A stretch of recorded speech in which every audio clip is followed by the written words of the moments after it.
আমি এক প্রতিবন্ধী ছেলে। আজ থেকে প্রায় 3 বছর আগেকার কথা বলি আপনাদেরকে। আমি ঠিক মতন খাবার খেতে পেতাম না।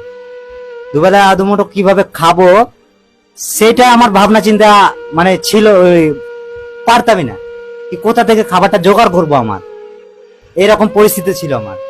যেহেতু আমি প্যারালাইজ 4 বছর 4 বছর 4.5 বছর ধরে বিছানায় পড়ে আছি, কোনো ইনকাম পাতি নাই। আমার বউ শুধু বিড়ি বানতো, সেখান থেকে হয়তো আমি একটু হেল্প করতাম। কত টাকা আছে, আপনারা তো হয়তো বিড়ির কাজ করেন, যে কোনো মানুষ হয়তো করেন বিড়ির কাজ। বিড়ির কাজের পয়সাটা কতটা আপনারা অবশ্যই বুঝতে পারবেন। একটা সংসার ম্যানেজ হয় না বিড়ির পয়সাতে।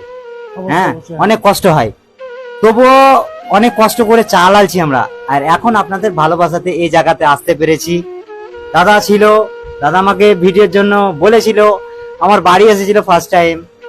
তখন আমার পাশে, এখন যেমনটা পাশে সবাই আছে, সবাই ভালোবাসে আমাকে, ভিডিও দেখে।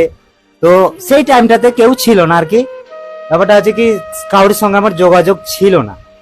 হ্যাঁ, তো দাদা আমার বাড়ি এসেছিল, একমাত্র দাদার সঙ্গে যোগাযোগ ছিল আমার তখন ফার্স্ট টাইম যখন আমি ভিডিও স্টার্ট করিনি।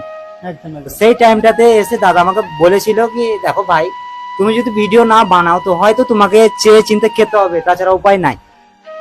তো দাদার কথাটা আমি রাতের বেলা নিয়ে ভাবি কি না, দাদা ঠিকই বলে গেল। আর আমি এমনই পরিস্থিতিতে আছি কি মানুষের বাড়ি চাইতেও যেতে পারবো না।